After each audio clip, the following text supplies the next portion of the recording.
त्याच्या आधी 10 दिवस ही विधी चालली. रायगड सगळ्या मावळ्यांनी भरलेला होता. त्या राजसभेमध्ये पाऊल ठेवायलाही जागा होती आणि केवढी लगबग हो. म्हणून राजाला पृथ्वीपती म्हणतात, भूपती म्हणतात आणि त्या भूपतीचं हे हा उत्सव. राजसभेमध्ये सुवर्णाच्या सुंदर अशा सिंहासनावर महाराज विराजमान झाला. 32 मन सोन्याचं सिंहासन रामजी चित्रे नावाच्या आपल्या कोकणातल्याच कलाकारांनी बनवले. त्याला सुंदर अशी माणकं, हिरे, मोती, मौल्यवान अशी सगळी रत्न सगळी जोडली. जवळ 4 ते 5 महिने हे वर्ण सिंहासन बनवण्यात आले. राजाभिषेक आधीही होऊ शकला असता, पण राजाभिषेकाच्या 3-4 महिने आधी 2 विचित्र घटना घडल्या. एक म्हणजे महाराजांची लाडकी पत्नी काशीबाई बहलोल खानाच्या छावणीवर चालून जायला लागलं आणि तिथे त्यांच्याबरोबर 7 शिलेदारांचं शिरकाण झालं. वेदीवरचे 7 अश्वाचे स्वार हे सगळेच्या सगळे शत्रू सैन्यावर खस्त झाले. राजाला खूप वाईट वाटलं, पण पर्याय नव्हता. राजाभिषेक समोर मांडला होता, ही 2 विघ्न आली, पण तरीही महाराज कधीच खचले नाही. निश्चयाचा महावीर, बहुत जनांसी आधारू, अखंड स्थितीचा निर्धारू श्रीमंत. समुद्र मंथनासाठी समुद्र खवळला जातो आहे, पण तो मेरू जराही कलटत नाहीये. असे सुंदर अशा वातावरणाने, पवित्र अशा वातावरणाने ग्रासलेलं होतं. रात्रभर झेंडूंच्या, आम्रपल्लवांच्या अशा कितीतरी तोरणांनी, रांगोळ्यांनी अख्खाच्या अख्खा रायगड हा सुंदर सुशोभित केला. त्या सगळ्या मावळ्यांच्या हातामध्ये शुभचिन्ह होते.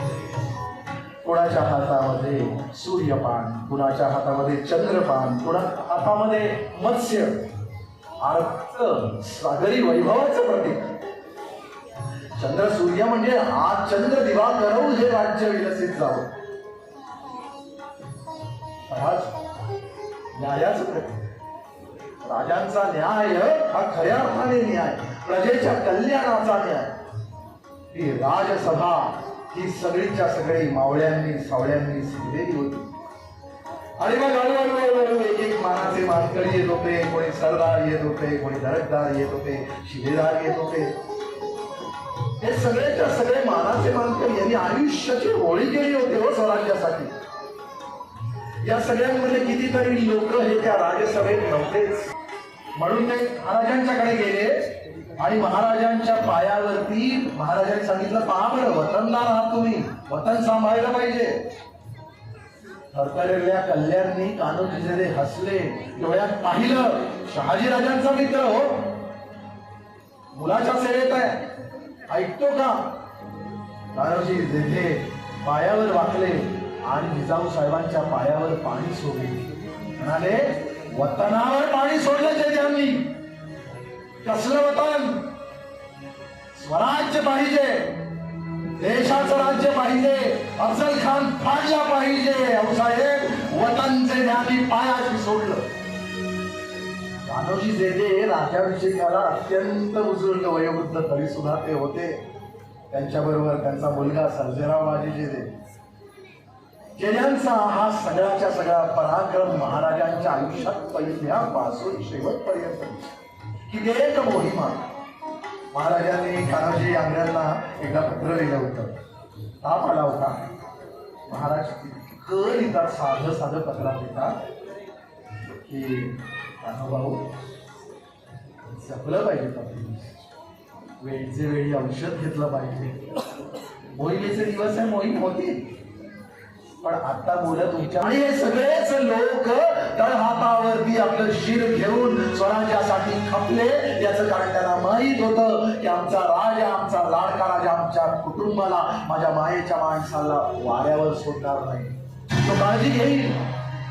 आणि म्हणून जेठ्यांनी या राजसभेमध्ये मानाचं पान स्वीकारलं. त्याच्या मागे बांधल, रायाची बांधल. बांधलांचं काय सांगू? बांधल म्हणजे स्वराज्याच्या दरबारातले पहिल्या मानाचं मान बांधलांना होत. कशासाठी? तुम्हाला आठवत असेल की पावनखिंडीमध्ये माजी प्रभू लढले, देहाची चाळणी झाली, ती सांडले,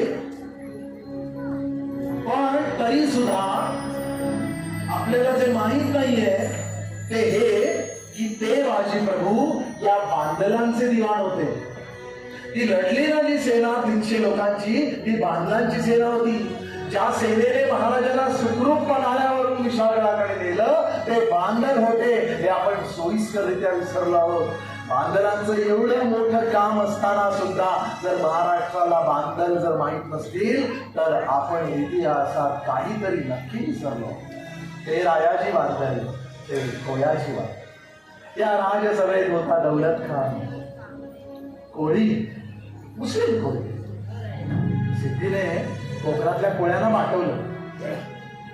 ठीक आहे, झाले. पण राजाने सांगितलं, अरे तुम्ही समुद्राची माणसं, आरमार मांडलंय, या. मग काय, हे कोळी, मुस्लिम, दायदी सगळेच्या सगळे आले आणि सगळेच्या सगळे हे महाराजांचं आरमार मोठं करू लागले. तो दौलत खान, या दौलत खानाने आणि भंडारीने त्या ब्रिटिशांच्या तोंडाला फेस आणला होता खांदेरीच्या लढाईत. पण तुझे या मराठ्यांची ही गलबत छोटी छोटी आहेत, ही काय युद्ध करणार असं म्हणून ज्या केंगवीनने ब्रिटिशाने मोठा दंभ भरला होता, त्याच केंगवीनला या मराठ्यांच्या निमुळत्या आरशात सगळ्या नावांनी आणि गलबतांनी तोंडाला फेस आणला होता. युद्ध इतके 8 महिने चाललं. खांदेरीचं हरले, सपशेल हरले. मराठ्यांची ताकद काय आहे, मराठ्यांचा आरमार काय आहे, मराठ्यांच्या निष्ठा काय आहे. अहो इब्राहिम खान शस्त्र गाळा, असं गाळणार शस्त्र, अशा टोपा बनवणार, अशा ढाली बनवणार, अशा तलवारी, दांडपट्टे, विटा, भाले सगळं बनवणार. त्या सगळ्या शस्त्रांनी माझ्या राजाचं संरक्षण करणे समर्थ झालं पाहिजे हे सांगणारा इब्राहिम खान. हे मुस्लिम आहेत, हे तर हिंदू, जे या हिंदवी स्वराज्यासाठी स्वतःच सगळं अर्पण करत आहेत, ते सगळेच हिंदू. त्यांना वाटतंय की त्यांची पितृभूमी हीच आहे, त्यांना वाटतंय की ही माती माझीच आहे. मग ते 5 वेळा नमाज पडतात की ते अल्लाहला मानतात की ईश्वराला मानतात, फरक काय पडतो? ते मातीला मानतात, ते हिंदू संस्कृतीला मानतात, ते हिंदुस्थानला मानतात. ते मुस्लिम असले तरी हिंदू होते आणि मल्हार महाराजांच्या दरबारात होते. शिवाजी महाराजांच्या दरबारात त्यानंतर आले अशोक महाराज. हे सगळेच्या सगळे मागे आले. गागा भट्ट या संपूर्ण विधीचे पौरोहित्य ज्याने घेतलं ते पौरोहित्य करणारे भोसल्यांचे कुलोपातले बाळम भट्ट, आणि त्यांना या संपूर्ण विधीमध्ये सहायता करण्यासाठी तितकाच निष्णात बृहस्पती होता गोविंद. गागा भट्टांचं आपल्याला माहित नाही. गागा भट्ट पहिल्यांदा नाही महाराष्ट्रात आले. गागा भट्ट मूळ भट्ट हे जे घराणं आहे ते पैठणचं. दुष्काळ पडला दुर्गादेवीचा 16व्या शतकात, 15व्या शतकाच्या अखेरीस. त्यावेळेला हे भट्ट घराणं परागंदा झालं आणि काशीला जाऊन पोहोचलं. तिकडचे निवासी झाले. तरी देखील या ना त्या कामाने त्यांचं महाराष्ट्रात येणं झालं. पैठणचे अनंत भट्ट म्हणून गागा भट्टांचे अतिशय जवळचे मित्र होते आणि या भट्टांचे प्रभाकर भट्ट म्हणून असलेले बंधू ते भोसल्यांचे कुलोपात होते. गागा भट्टांनी हा राजाभिषेक निधी संशोधन करून पोथी निर्माण केली. काय करायचं, राजाचं राजे पण केलं पाहिजे, राजाची मुंज झाली पाहिजे. उपनयन आहे, आता आली पंचायत. महाराजांचं वय 44 होतं. उपनयनासाठी जास्तीत जास्त 22 वर्ष चालणार. मग काय करायचं? अहो, पण जिथे अशा अडचणी येतात तिथे धर्माला सुद्धा ज्ञान देण्यासाठी, धर्माला सुद्धा नवीन काहीतरी शिकवण्यासाठी म्हणूनच गागा भट्टांनी आपलं संपूर्ण बौद्ध बुद्धी गागा भट्ट आणि भट्ट घराण्याचे एकत्रितच भारतावर खूप उपकार. या एका घराण्याने 65 धर्मग्रंथ लिहिले. या एका घराण्याने एकूण 6 जातींचे ग्राम्यणाचे ग्रंथ लिहिले. स्वतः गागा भट्टांनी कायस्थ प्रदीप्त म्हणजे कायस्थ लोकांचं काय धर्म आहे, त्यांची संस्कार काय आहेत, त्यांनी कसं कसं वागायला हवं, पूजा पद्धती काय, त्यांचे संस्कार काय, याच्यावरचं मार्गदर्शन केलं. गागा भट्टांना याच्या आधी 1663 महाराजांनी एका ग्राम्यण्याचा इतिहास, ग्राम्यण्याचा निर्णय देण्यासाठी बोलवलं होतं आणि त्याही वेळेला शिवाजी महाराजांची गागा भट्टांनी प्रशस्ती दिली. तर कौतुक हो महाराजांचं. 1663 साली गागा भट्टांनी शिवराज प्रशस्ती त्या ब्राह्मण्याच्या इतिहासाला दिलं. ती जरूर वाचा. म्हणजे काय की या सगळ्या लोकांचं महाराजांवर किती प्रेम होतं. गागा भट्टांचे पणजोबा नारायण भट्ट त्यांनी आपल्या स्वतःच्या दक्षिणेतून विविध विधी करतायत, पौरोहित्य करतायत, त्याची जी दक्षिणा मिळते त्या दक्षिणेतून काशीचं भगलेलं विश्वेश्वराचं मंदिर हे गागा भट्टांच्या पणजोबांनी बांधलं. म्हणजे काशी विश्वेश्वर किती वेळा फुटला आणि किती वेळा त्याला पुन्हा पुन्हा बांधलं. अहो, तुम्ही मंदिर फोडा, तुम्ही देव फोडा, तुम्ही मूर्त्या फोडा, माणसांच्या मनातले देव कसे फोडणार? माणसांच्या मनातली रावळं कशी भंगणार? शिवाजी महाराजांचं हे सगळंच्या सगळं वैभव, धर्माचं ज्ञान हे गागा भट्टांनी या प्रशस्त अशा राजाभिषेक विधीत सगळंच्या सगळं. आम्ही सगळं तुम्हाला सांगतो ना, याच्यासाठीचा जो पुरावा आहे तो पण राजाभिषेक प्रयोग ही गागा भट्टांची होती. ती खास केली. त्याने रायगडाचं काय सुंदर वर्णन केलंय की या रायगडावरती अमृत हे सगळ्याच्या सगळं चांदणं येतं आणि त्या चांदणं सगळ्याच्या सगळं या रायगडाच्या छतावर असं पसरतं आणि ते पसरलेलं चांदण्याचे कण हे टिपण्यासाठी मोहात पडलेली सगळी पाखरं ही रायगडावर उतरतात. ते अमृत कण टिपण्याची किती सुंदर कविता आहे. पण हे एवढ्या रायगडाचं सुद्धा वर्णन हे गागा भट्टांनी केलं. बाळम भट्ट, गोविंद भट्ट आणि गागा भट्टांबरोबर ती होते समर्थ शिष्य दिवाकर गोसावी. दिवाकर गोसावी रामदास स्वामींचे आशीर्वाद घेऊन आले होते.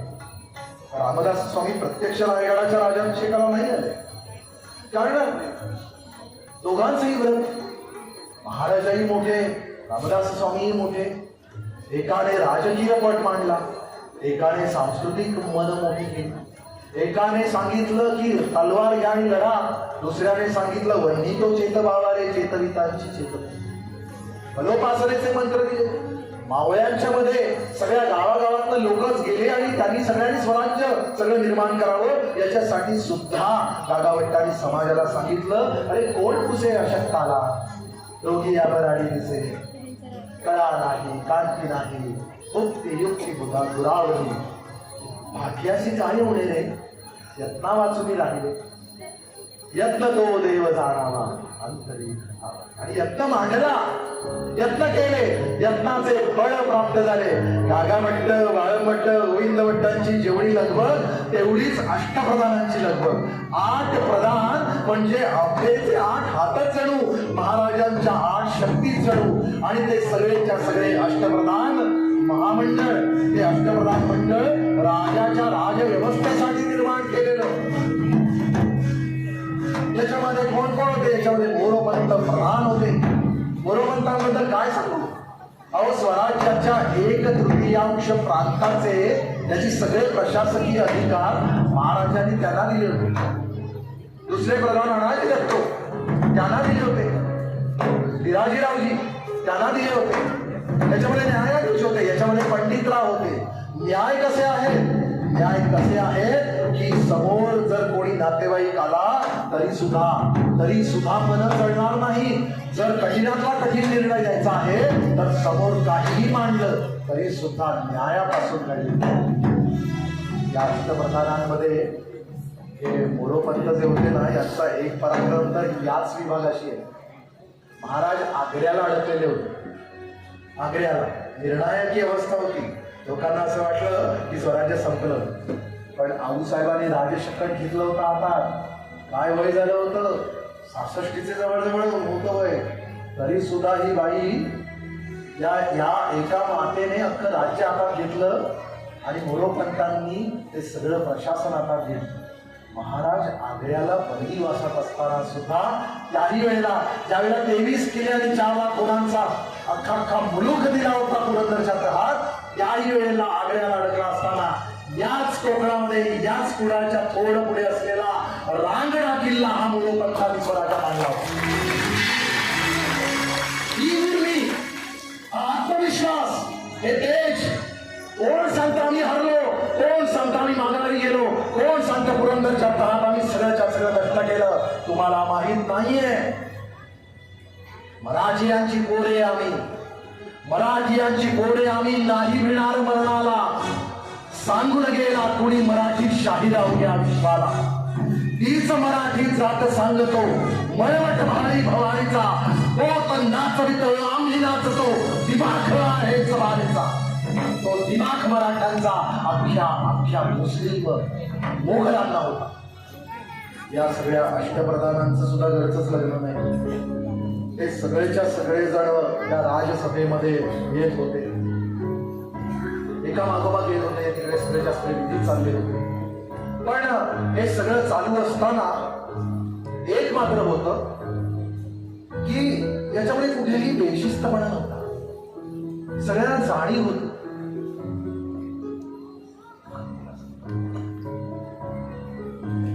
पूजेची तयारी मांडली होती. 6 दिवस पूजा चालू होती. महाराजांनी पहिल्या दिवशी 29 मे पासून 6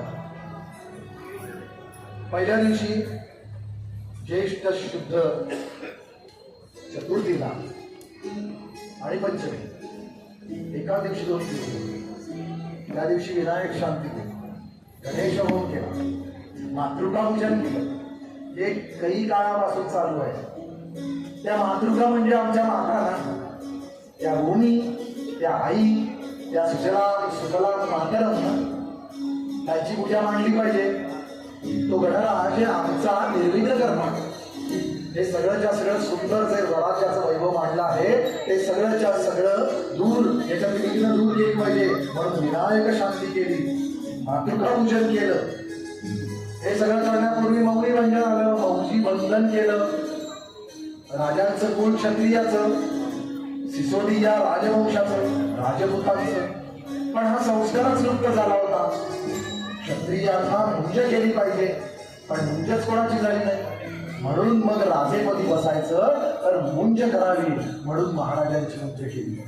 22व्या वर्षी संपायचं, त्याचे दुप्पट 44 वय झालं, पण तरी मुंज केली. आता मुंज केल्यानंतर मोठा अजून एक समस्या आली मोठी. काय आली? मुंज झाल्यानंतर लग्न झाली पाहिजे.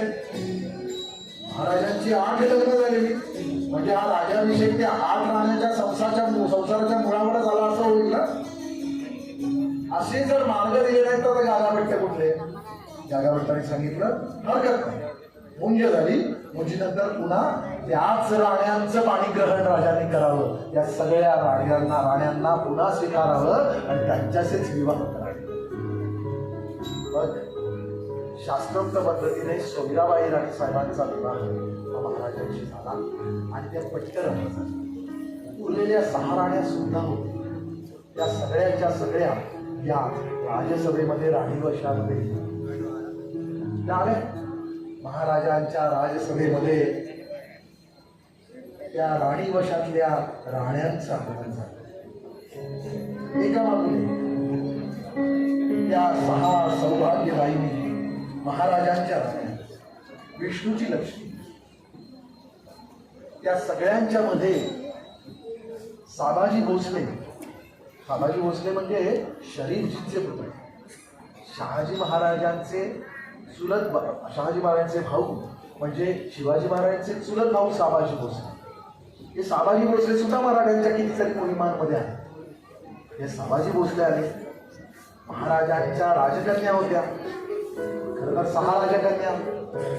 आता या राजसभेत मला 2च दिसत आहेत. एक राजकन्या आहे राणूबाई, तिचा विवाह जिजाऊ साहेबांच्या जाधव घराण्यात झाला होता माहेरी. आणि लखुजीराव जाधवांचे पंतू अचलवजीराव हे राणूबाईंचे पती होते. भोसल्यांच्या कुळाशी यांनीही खूप, कृष्णाजी जाधव पण त्यांना म्हणतात, त्यांचंही खूप मोठे योगदान. या अशा मुली राजकन्या, असे जावई. दुसऱ्या होत्या अंबिकाबाई. या अंबिकाबाईंचे पती हरजीराजे महाडिक. या हरजीराजे महाडिकांनी नंतर दक्षिणचा सुभा सांभाळला. दक्षिणेमध्ये अख्खा दक्षिण दिग्विजय करून दक्षिण आणली. त्या दक्षिणेला हरजीराजे महाडिकांनी नंतर सांभाळलं. आधी रघुनाथ नंतर सांभाळले होते आणि नंतर हरजीराजे महाडिक. हे असे पराक्रमी जावई, या अशा पराक्रमी मुली, त्या अशा राण्या.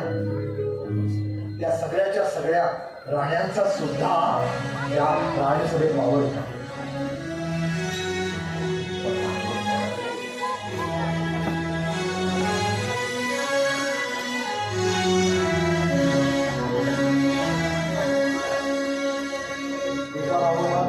राण्याही यायला याच्यामध्ये सोयराबाई राणीसाहेब होत्या, याच्यामध्ये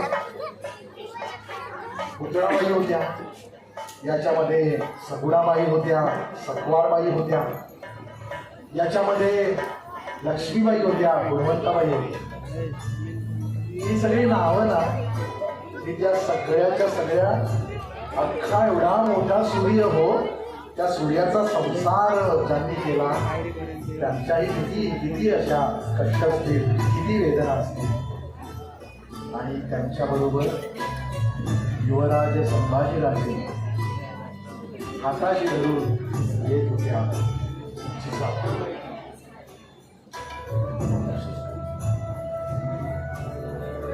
जिजाऊ म्हणजे महाराष्ट्राचं काळज. आऊसाहेबांचं वय 76 वर्ष होतं. थकल्या होत्या.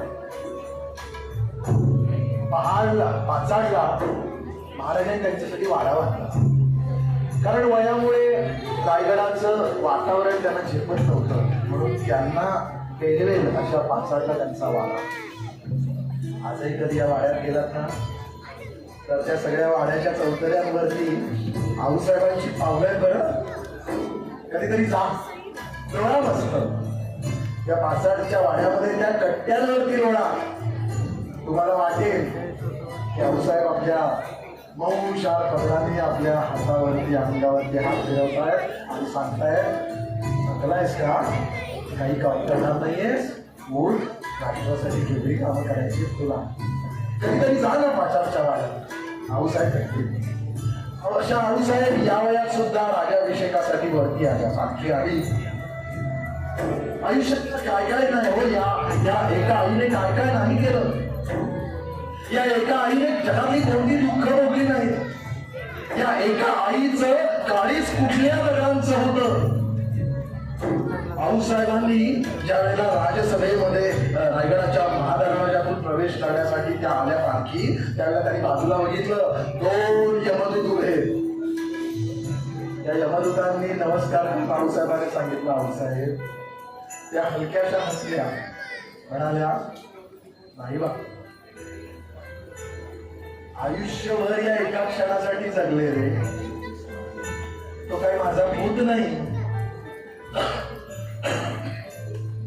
तो या लाखो लोकांचा पोशिंदा. तो राजा होणार आहे. त्या मराठ्यांना त्यांचा राजा मिळणार आहे. या हिंदुस्थानच्या हिंदूंना त्यांचा राजा मिळणार आहे. तो एक क्षण बघते त्या सिंहासनावरती, तो हिंदू राजा पाहिलेला बघते. तो माझा मुलगा म्हणून नाही, या सगळ्या लोकांचा राजा बघते. त्याला मनापासून नमस्कार करते आणि मग तुला तू घेऊन जा, मला तू जिथे सांगशील तिकडे आनंदाने हसत हसत येते. काय यमदूतांजवळ सुद्धा गारुडो. आऊसाहेबांची आज्ञा कोण कधी मोडेल, कोणीच नाही. यमदूत कसे मोडतील. ते वाकले आणि आऊसाहेबांना म्हटले, मुजरा आऊसाहेब येते रे, असं म्हणत पुढे गेल्या. आऊसाहेब खूप थकल्या होत्या, पण तरी देखील हा आयुष्यभराच्या या सगळ्या यज्ञाची पूर्णाहुती देण्याचा क्षण होता.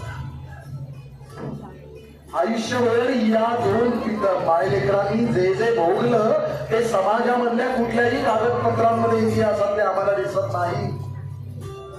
त्या कुठल्याही कागदपत्रांमध्ये इतिहासात त्यांनी काय भोगलं हे लिहिलेलं नाही.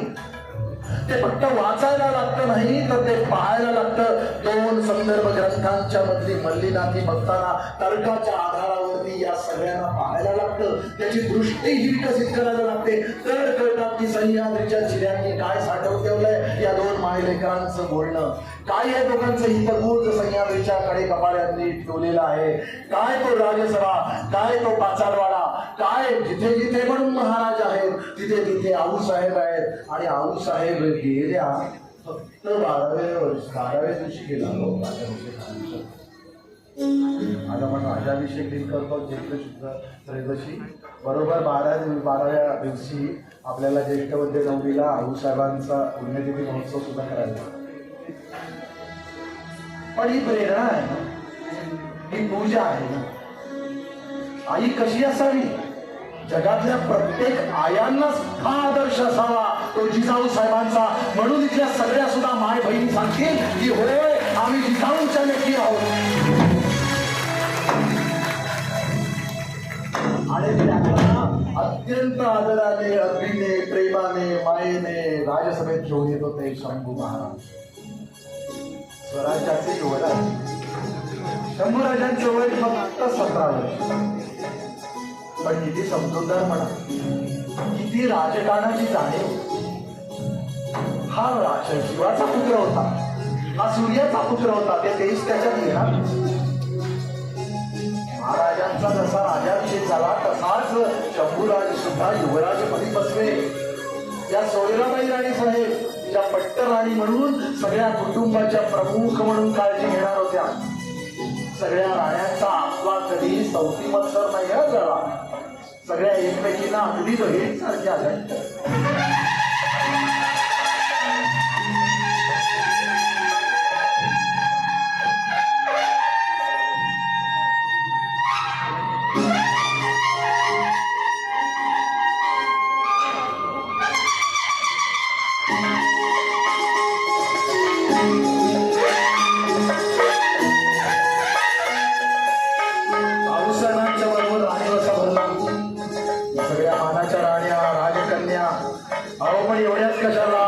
आमच्या रायगडाच्या सगळ्या सारख्या माळकाया सुद्धा आल्या, अगदी नटून कुठून आल्या.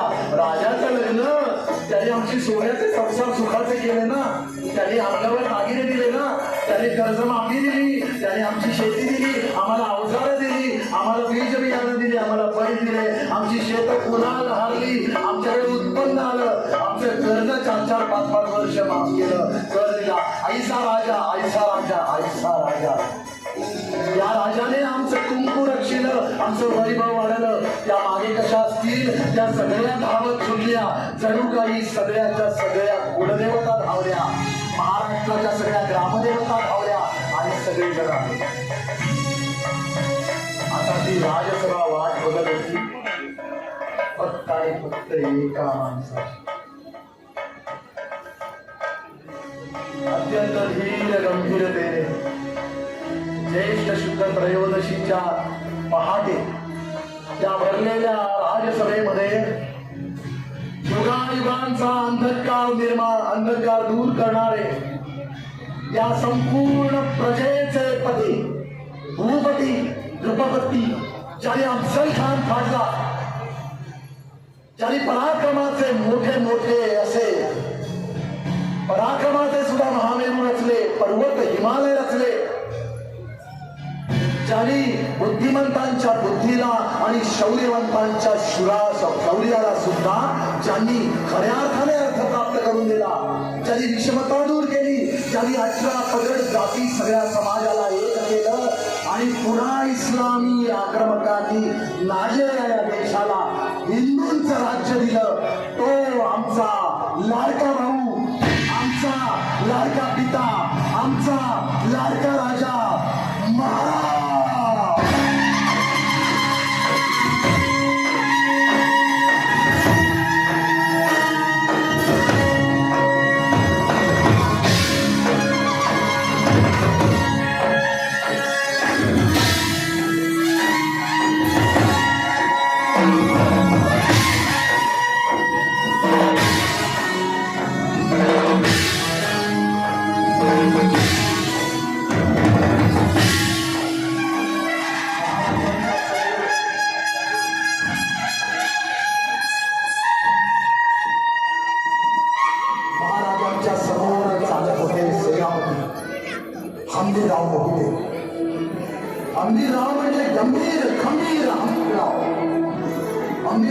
मोहित्यांचे खरं तर नात्यातले छत्रपतींच्या एका पत्नीचे भाऊ, पण तरी सुद्धा हंबीररावांवर जबाबदारी होती स्वराज्याची. नुकतंच प्रतापराव गुजरांनी आपल्या देहाला अर्पण केलं होतं. आता स्वराज्याचा गाडा ज्याच्या खांद्यावर आला ते हंबीरराव घेऊन येत होते राजाला. राजाला राजदरबारात घेऊन येत होते आणि महाराज अत्यंत शृंगार आलेल्या अवस्थेत हातामध्ये महाविष्णूची नारायणाची मूर्ती आणि हाती रामरायाचं धनुष्य घेऊन हा क्षत्रिय राजा आपल्या राजसभेत आपल्या प्रजाजनांना सुखी करण्यासाठी आश्वस्त करण्यासाठी सिंहासनारूढ होत होता. अत्यंत धीर गंभीर पावलं.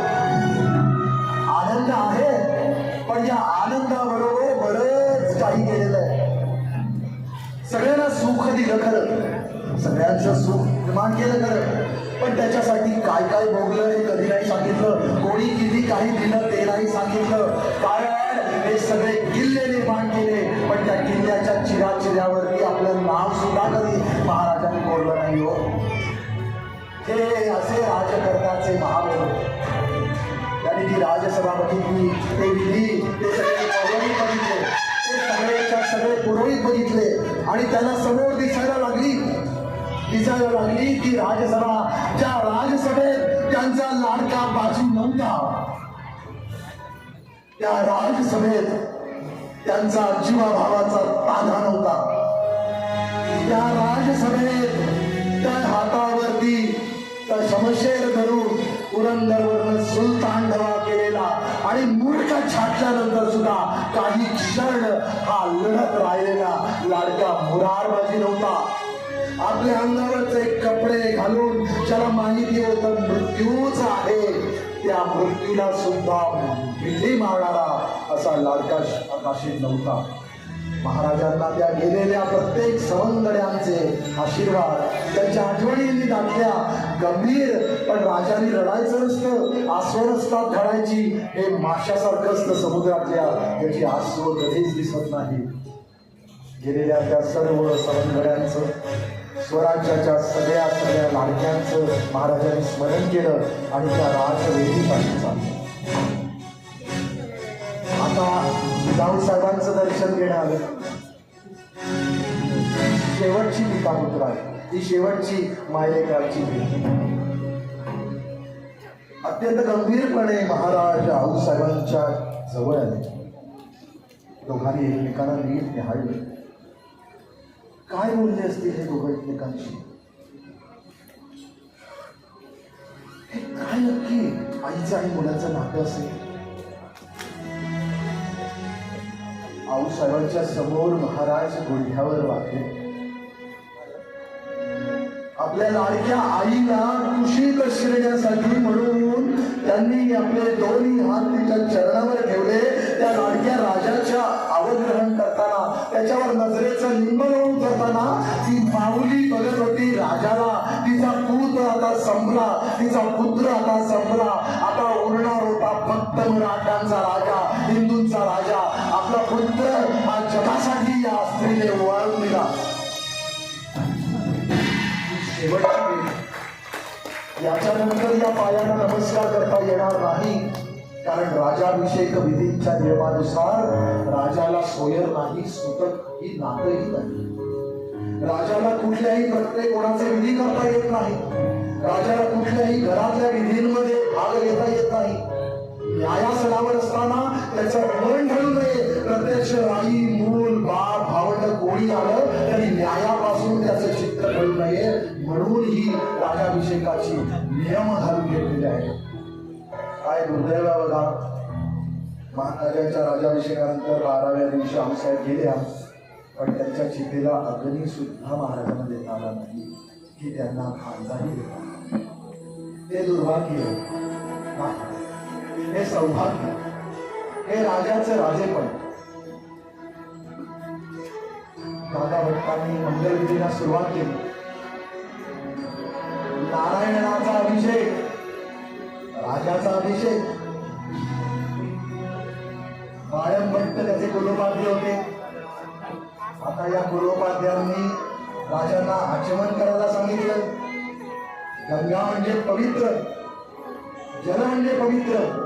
महाराजांनी आचम्य केलं, आचम्य. शिवाय नमः. श्री नारायणाय नमः. श्री माधवाय नमः. श्री गोविंदाय नमः. विष्णवे नमो विष्णवे नमो विष्णवे नमो नमः. ओम स्वस्ति न इंद्रो वृद्धश्रवाः, स्वस्ति न पूषा विश्ववेदाः, स्वस्ति नस्तार्क्ष्यो अरिष्टनेमिः, स्वस्ति नो बृहस्पतिर्दधातु. इंद्राय नमः. अग्नये नमः. वरुणाय नमः. यमाय नमः. वायवे नमः. निरृतये नमः. हे आठ सोमाय लोकपाल, नमः. इंद्र, ईशानाय नमो निरुती, वरुण, यम, हे सगळे लोकपाल, या सगळ्या नावानं गेलं. आठ बाजूला आठ प्रधान जणू आठ लोकपालांनी अभिषेक करायला सुरुवात केली.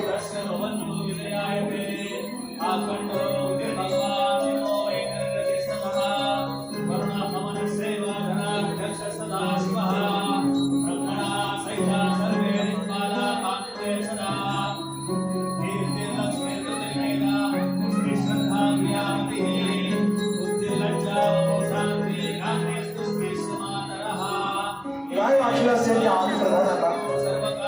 आतापर्यंत याचं राज्य सांभाळलं, आता याला अभिषेक करताना त्यांच्या मनात कुठला आनंद असेल. आमचा राजा झाला, आमचा छत्रपती झाला, या माणसासाठी आयुष्य वाळून टाकलं. नागाबंधांनी आज्ञा केली. महाराजांचा अभिषेक संपन्न झाला. अभिषेक संपन्न झाल्यानंतर आठ प्रधानांकडे आठ कलश होते. याच्यामध्ये भारतभरातल्या सगळ्या गंगा होत्या. कुठून कुठून गंगा आल्या होत्या. गंगे जमुने गोदावरी सरस्वती नर्मदा सिंधू कावेरी जलेस्मिन् संगम कुरु.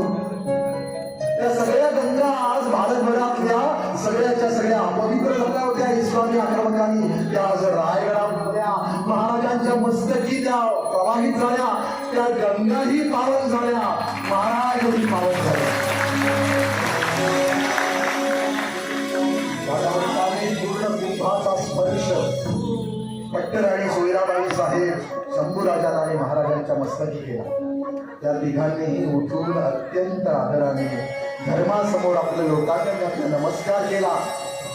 धर्मो धर्मनी रक्षता, धर्माने रक्षण केलं तरच धर्म राहतो, आणि धर्म राहिला तरच धर्माचंही रक्षण होतं. धर्म संस्थापनार्थाय संभवामी युगे युगे म्हणत महाराज आले आणि महाराजांच्या राजवटीला सुरुवात झाली.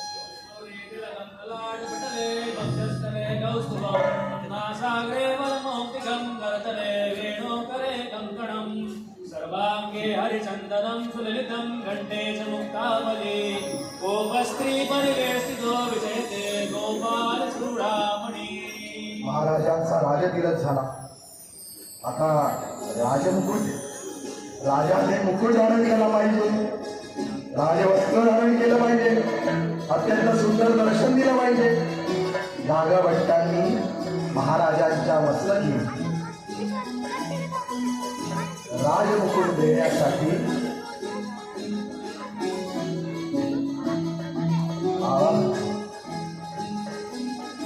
आधीचा मंत्री बाजूला गेला आणि आमच्या राजाच्या मस्तकावर नागभट्टांनी सगळ्यांच्या वतीने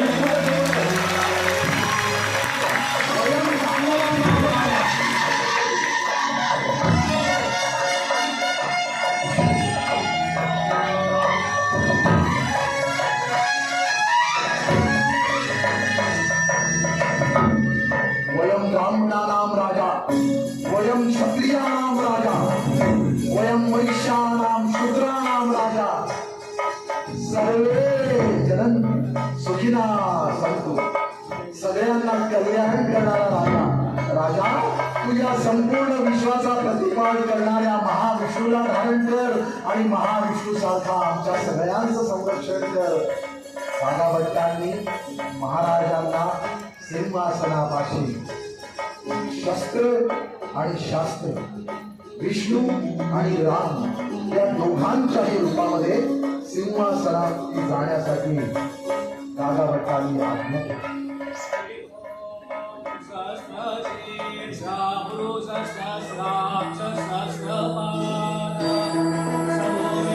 महाराजांनी त्या महाराजांच्या आसंदीला लावून नमस्कार केला. या सिंहासनासाठी कोण कोण गेलं त्या प्रत्येकाच्या आत्म्याला नमस्कार केला. अत्यंत धीर गंभीरपणे त्यांनी त्या सिंहासनाच्या प्रत्येक अशा कणाकणाला बघितलं आणि नंतर आजूबाजूच्या त्या भरलेल्या राजसभेला पाहिलं. ज्या सगळ्या प्रजेसाठी पोटच्या पोरांसाठी हा डाव मांडला त्या रयतेला लेकरांना पाहिलं. राजसभा भरलेली होती. त्या लेकरांनी प्रत्येक जण आता या क्षणासाठी थांबला होता. राजा सिंहासनारूढ होणार, छत्रपती होणार. दादा भट्टांनी आज्ञा केली आणि महाराजांनी पायाचा स्पर्शही न करता सिंहासनावर वज्रासनामध्ये शिवछत्रपती आरूढ झाले. आमचा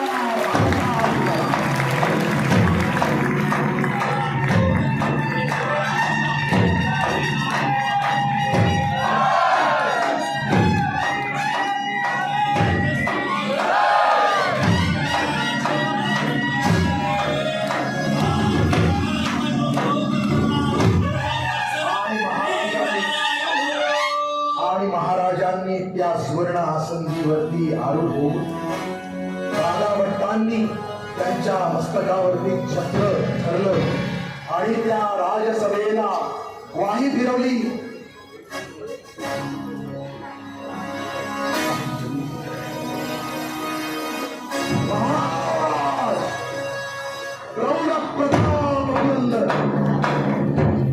क्षत्रिय कुलावतम सिंहासनाधीश्वर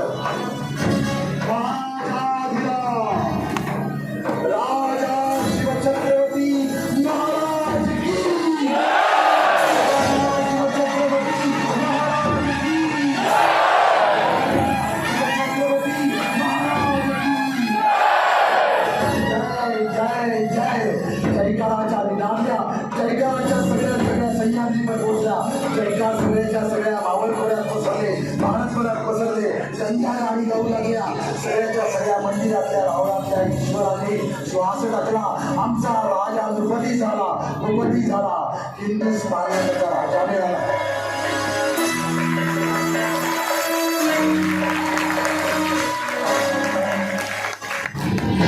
दादा भट्टांनी महाराजांच्या जवळ गेले. त्यांना राजदंड देण्यासाठी बाळा भट्टांनी तो राजदंड दादा भट्टांच्या हातात दिला. राजाला दंड द्यायचा आहे, पण मग राजाने असं ठरवलं की कोण मला दंड करणार. कोहम दंडसी. त्यावेळेला दादा भट्टांनी महाराजांच्या मस्तकी दंडाने स्पर्श केला. राजा उन्माद करू नकोस, धर्मादंडसी. आणि तो राजचिन्ह महाराजांचा तो दंड महाराजांच्या हातात दिला. महाराज राजे झाले, छत्रपती झाले. या सगळ्या दंडाचे स्वामी झाले, दंडाधिकारी झाले. त्यांनी सर्व प्रजेला वचन दिलं, हे बाळांनो, हे सगळे कोणीच्या कुलवंतांनो, आजपासून तुमची अमावस्या संपली. हा देह फक्त तुमच्यासाठी राहिला. एक राजा म्हणून तुम्हाला जे जे हवं आहे ते सगळं मी देईन हे आश्वासन दिलं. आज शिवाजी महाराजांचे पंतप्रधान मोरोपंत दिले. राजाला लक्ष्मी स्नान करायला बोलवले.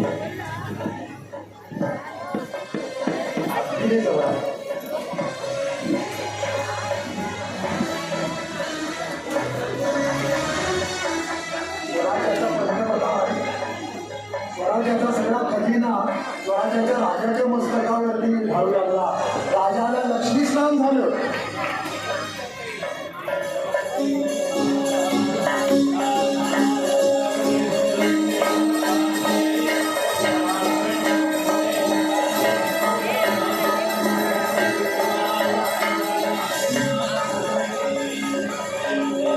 राजा झाला, लक्ष्मीपती झाला, भूपती दर्शन दिलं लोकांना, पण लोकांना दर्शन देण्याआधी स्वतः दर्शन घेतलं पाहिजे.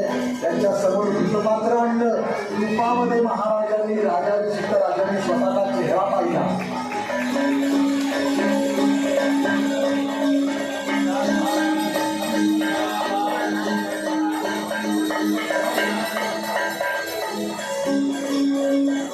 इतका गोंडस राजा, इतका सुंदर राजा, क्षत्रियाचं तेज, ब्राह्मणाची बुद्धी, वैश्याचा व्यापारी अंदाज आणि शूद्राचं शुद्ध करण्याचं व्रत, हे जणू काही वर्णाश्रमाच्या सर्व हिंदू संस्कृतीचं व्रत महाराजांनी अंगीकारलं होतं. यानंतर सेनापतींनी महाराजांच्या हातामध्ये धनुष्य होतं ते घेतलं आणि महाराजांना खड्ग म्हणजे भोप तलवार दिली. ही तलवारीने कित्येक कित्येक युद्ध केली, या तलवारीने कित्येक पराक्रम केले. ही तलवार सेनापतीने दिली. सेनापती नतमस्तक झाला. महाराजांनी तलवार धारण केली आणि वचनासनातून ते सुखासनात रायगडाच्या त्या आसनवर सुखासनात विराजले.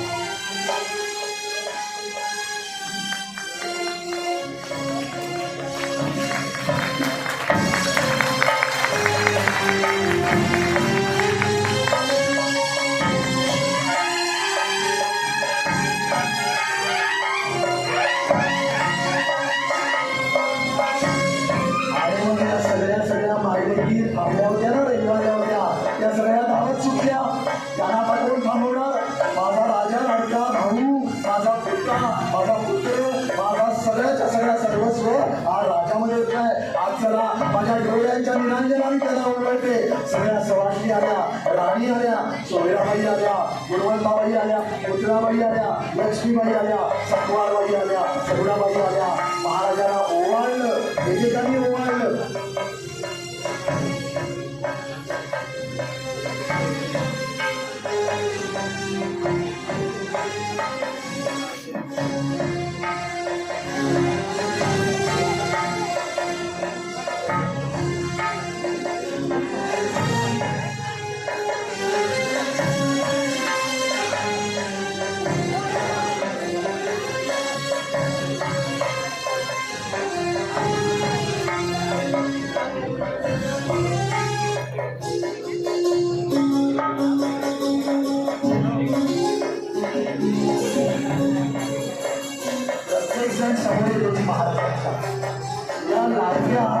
या लाडक्या राजांच्या राण्या पण आज कशा अगदी खुश होत्या, कशा अगदी सुखावल्या होत्या. आयुष्यभर तुझ्या संकटात तुझ्या बरोबर धावलो. तू कुठे कुठे मोहिमांवर गेलास, आम्ही घरी तुझी वाट बघितली. तू ज्या ज्या जबाबदाऱ्या टाकल्यास आम्ही त्या सांभाळल्या. तू गेला असताना आम्ही संसार देखील ठेवला. पण राजा, खऱ्या अर्थाने आम्हाला तुझी स्वामिनी असण्याचा आनंद होतो आहे. आज ओवाळताना प्रत्यक्ष देवाला, विष्णूला ओवाळतो आहोत. आज आम्हाला लक्ष्मी सारखं वाटलं. आणि मग रायगडाच्या सगळ्या आल्या, साळकाया आल्या, माळकाया आल्या, कुणाच्या गुणवंती आल्या, कुणाच्या गुणवंती आल्या, त्या सगळ्याच्या सगळ्या आल्या आणि पाच सवासिनी एकत्र येऊन राजांच्या वरनं अवग्रहण केलं, औषण केलं. राजा ही अत्यंत विनम्रतेने या सगळ्यांचं कौतुक केलं. महाराजांनी या सगळ्यांना भरपूर दान केलं. या सगळ्यांना चोळी, लुगडी, पैठणी दिली, दान दागिने दिले. कुणाचं म्हणून काही कमी पडू दिलं नाही. खऱ्या अर्थाने या सगळ्या लेखींना तो आनंद झाला होता. तो युगानुयुगे साचला होता. तो प्रवाहित झाला. रायगडाच्या राजसभेच्या पहिल्या पायरीवर, सिंहासनाच्या पहिल्या पायरीवर युवराज संभाजी राजे. शंभू राजांच्या मनात किती काहूर असेल, ती एवढी जबाबदारी. आज माझे पिता राजे झाले, उद्या हे राजसंकट मला हलवायचं आहे, मला साठवायचं आहे. आणि पहा बरं, इतिहासाच्या पानावर शंभू राजांनी तेच केलं. अहो, नुसतं राष्ट्र राज्य राखलं नाही, धर्मासाठी स्वतःचा देहाचे तुकडे झाले तरी धर्म झाडला नाही. औरंग्याला शरण दिला. हे युवराज महाराजांच्या समोर एक अष्टप्रधान आम्ही नजराणे दिले. राजाच्या समोर मानकरी लागले. एक मानकरी आम्ही आपल्या हाती नजराणा आणला होता. आहेर हा सगळ्या कौतुकाचा आहे. अत्यंत या राजाच्या सगळ्या मोहिमांमध्ये भांगाला फळावरची बंदिशी केली. उत्तम पत्र पाठवून केवळ शब्दांच्या लेखांच्या जोरावर पर्यावरणात चालत गेलं. आणि असा आमचा राजा, त्याचे नजर वळायला नको, त्याला नजराणा द्यायला नको, त्याचं कौतुक करण्यासाठी त्याला अभेद अर्पण करायला नको. हे सगळेच्या सगळे प्रधान आले. अष्टप्रधान झाल्यानंतर सगळेच्या सगळे सरदार हे सुद्धा एका मागोमाग आले. अगदी आले, घरातले लोक आले, साबाजी भोसले आले, अजिरोजीराव आले, हरजी माळी आले. या घरातल्या लोकांनी सुद्धा महाराजांना नजराणे दिले.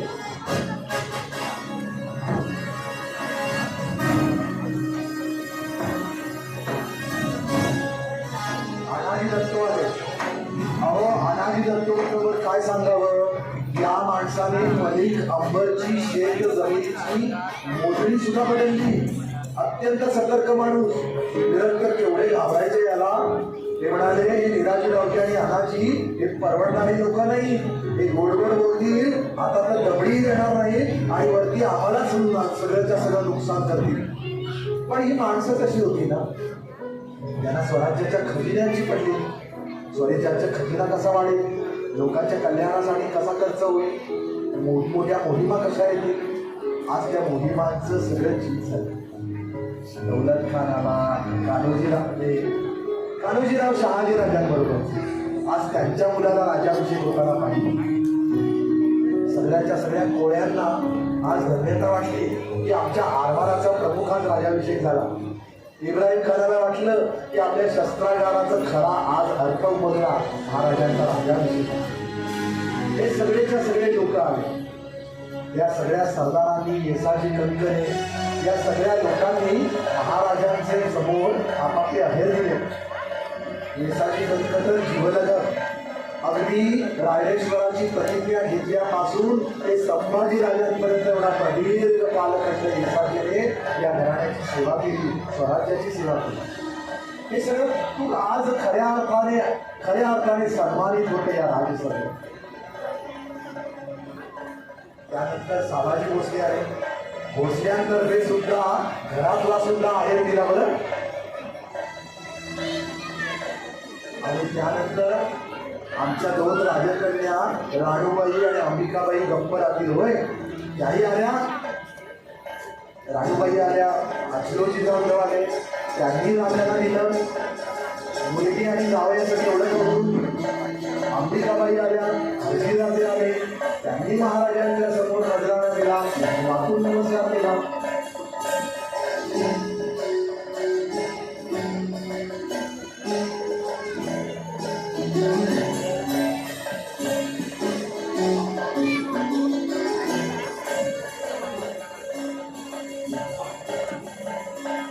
आणि मग या संपूर्ण विधीचे आयोजन ज्यांनी केलं ते गागा भट्ट, बाळम भट्ट, गोविंद भट्ट आणि समर्थांचा आशीर्वाद घेऊन आलेले दिवाकर गोसावी या सगळ्या धर्मांच्या सुद्धा प्रतिनिधींनी महाराजांना नमस्कार केले. कारण वयम ब्राह्मणांना राजा, वयम क्षत्रिया राजा, सर्व वर्णांचा राजा. आणि आता ते राजे पडले आहेत. जय जय रघुवीर समर्थांचा घोष त्या राजसभेत आला. दिवाकर गोसावींनी रामदासांचं तो आशीर्वाद महाराजांपर्यंत पोहोचवला. ही राजसभा डोळ्यात साठवून ठेवावी अशी या राजसभेचं कौतुक करण्यासाठी एक मोठा पुरावा आहे हेनरी ऑक्झिंडनचा. हेनरी ऑक्झिंडनची कायदे. हा हेनरी ऑक्झिंडन हा ब्रिटिशांचा वकील. तो खास राजाभिषेकासाठी रायगडावर आला. त्याने आपल्या डायरीमध्ये रायगडाचं वर्णन दिलं, राज्याभिषेकाचं वर्णन दिलं. त्याने सांगितलं आपल्याला की त्या राजसभेमध्ये मासा पाहिला, तराजू पाहिला, सूर्य पाहिला, चंद्र पाहिला, त्यामुळे अश्वपुच्छ पाहिलं, मोरपुच्छ पाहिलं, हे सगळं राजचिन्ह पाहिलं. सेनापती, राजाचे सेनापती हे अश्वपुच्छ धारण करून होते. अश्व म्हणजे घोडदळ, सेना, त्या सेनेचा अधिपती सेनापती राजाच्या बाजूला अश्वाचं पुच्छ धारण करत होते. आणि घोडपंत वेगळे राज्याची सगळीच्या सगळी संस्कृती, राजलक्ष्मी, सगळ्याच्या सगळं वैभव देण्यासाठी महाराजांच्या समोर मयूरपुच्छ, घोडपुच्छ धरून होते.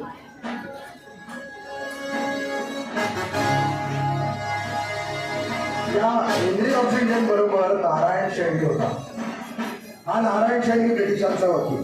खरं तर दुभाषा महाकारस्थानी सरळ काही लिहिलं नाही बरं. याचे सगळे रेकॉर्ड आम्ही वाचले. या नारायण शेळवीने इंग्रजांना भरपूर सांगितलं, शिवाजी महाराजांची माणसंच काय, शिवाजी महाराज, संभाजी राजा हे सगळे साधे नाही, हे बघतील आणि आपला काटा काढतील आणि आपल्याला मायदेशी पाठवतील. आणि खरंच हो, ती धडकी त्यांना होती. तो हेनरी ऑक्सिजन वाकला. अख्खं जग महाराजांच्या राजसभेत येऊन तरी काही संपूर्ण जगाचा प्रतिनिधी म्हणून हेनरी ऑक्सिजन वाकला.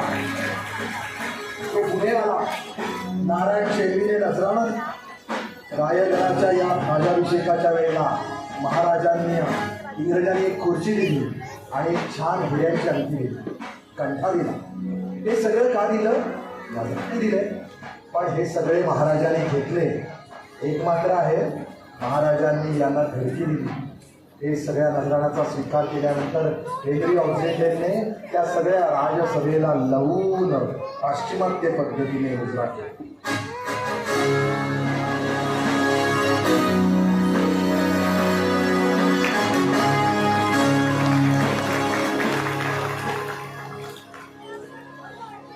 ही राजसभा इथे थांबली. त्याच्यानंतर दिवसभर विधी झाला. महाराज या पहिल्या मंगल विधीनंतर रथावर बसले. रथ हा महादरवाजापर्यंत आला.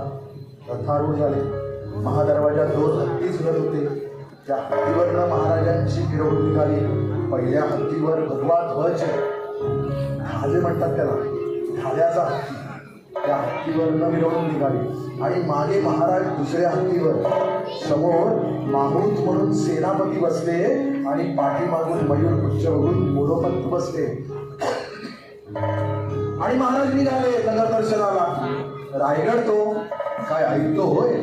आतापर्यंत राजांच्या शब्दाची केवढी किंमत, राजाचा धाक केवढा, पण तो धाक आता सुटला. सगळ्या नगरजनांनी जणू काही प्रत्येक ठिकाणी त्या हत्तीला थांबवलं. राजाला सांगितलं, उतर, आम्हाला तुला ओवाळायचंय. राजा पण अगदी मनाने मोकळा.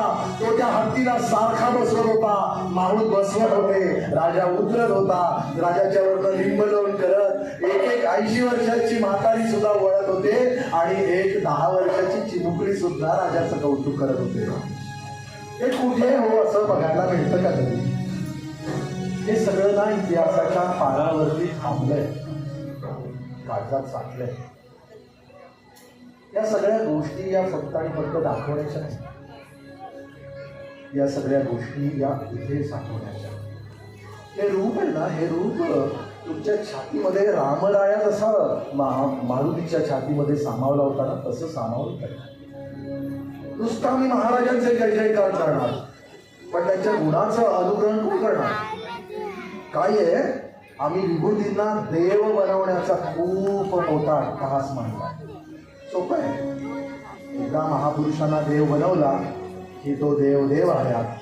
आम्ही आमची कर्म करायला मोकळे. मग अगदी रस्त्यावरून जाताना मंदिर दिसलं म्हणून अगदीच घाईत आहोत, तर पायाच्या चपला न काढता कसा तरी नमस्कार ईश्वराचा मान राखलाय बरं. पूजा ही अशी होत नाही. पूजा म्हणजे अंगीकरण, पूजा म्हणजे पावित्र्य. आम्ही महाराजांचं पावित्र्य घेणार आहोत, महाराजांचे विचार घेणार आहोत. महाराजांनी जे मापदंड न्यायाचे केले, नीतिमत्तेचे केले, पराक्रमाचे केले, ते सगळं आम्ही घेणार आहोत. अहो हे गेले ना सगळे दिवस की माझी सगळी भावंड इथे मरत होती. फोन करून सांगत होते, सर हे पाहिजे, सर हे झालं, सर हे झालं. कोण एवढी माया करतं हो? कोण कुठला रविराज कधीतरी कुडाळमध्ये येतो, सगळं कुडाळ त्याच्या ओढी वेड्यासारखं फिरतं. वेळ मला लागलेलंच आहे, ते अगदी 22-23व्या वर्षापासून ते वेळ मी सगळंच्या सगळं पांघरतो आहे. पण ही पण सगळी माझ्याबरोबर बिघडली, वेळी झाली. आणि गेले 15 दिवस त्यातलं कोणीही, मला खात्री आहे, शांतपणे झोपलेलीच आहे. आणि ते का झोपले नाही आहेत ते मी सांगू शकतो, कारण रात्री 12 वाजेपर्यंत त्यांनी मला सोडलेलं नाही आणि सकाळी 6 वाजता पुन्हा फोन करून सांगितलं की हे राहिलं बरं का. त्यावरनं मला कळलं की 12ला सुद्धा माणूस जागा होता आणि 6ला आहे, म्हणजे मधल्या अवस्थेत फक्त 3-4 तासासाठी जरा लुडकला असेल तर ती झोप उडाली म्हणजे स्वप्न सत्यात. आज तुमच्या साक्षीने ही सगळी भावंड यशस्वी.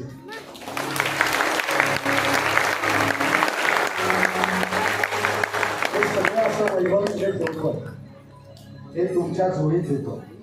तुम्ही आपापल्या घरात जा, हे सगळं आनंद घेऊन जा, हे पराक्रमाचे वैभवाचे क्षण घेऊन जा आणि एक वचन द्या की तुम्ही महाराजांना विसरणार नाही.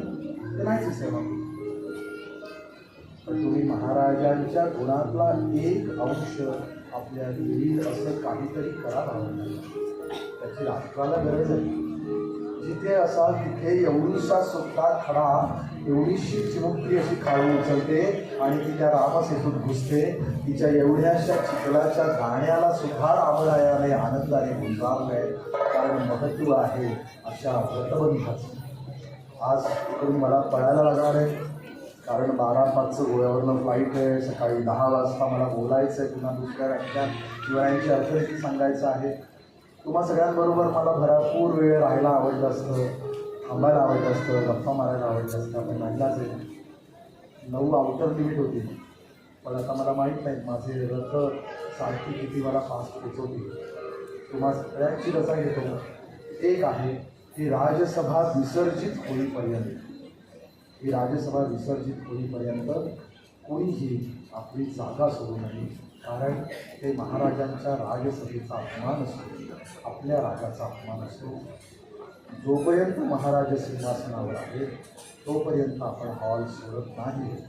आपण सगळेजण थांबूया, वंदे मातरम गाऊन या कार्यक्रमाची सांगता करू. पण इथले काही लोक आहेत ज्यांनी तिथे काही आभार मानायचे असतील, काही गोष्टी मानायच्या असतील.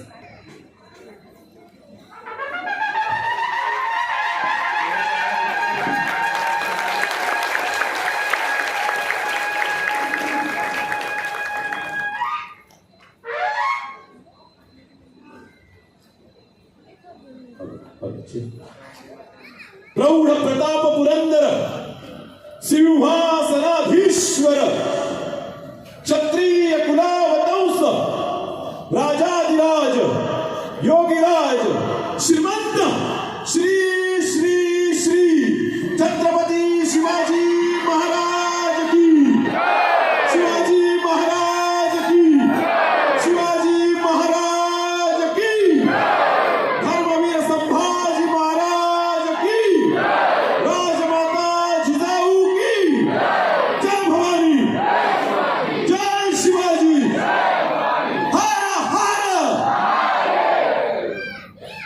धन्यवाद.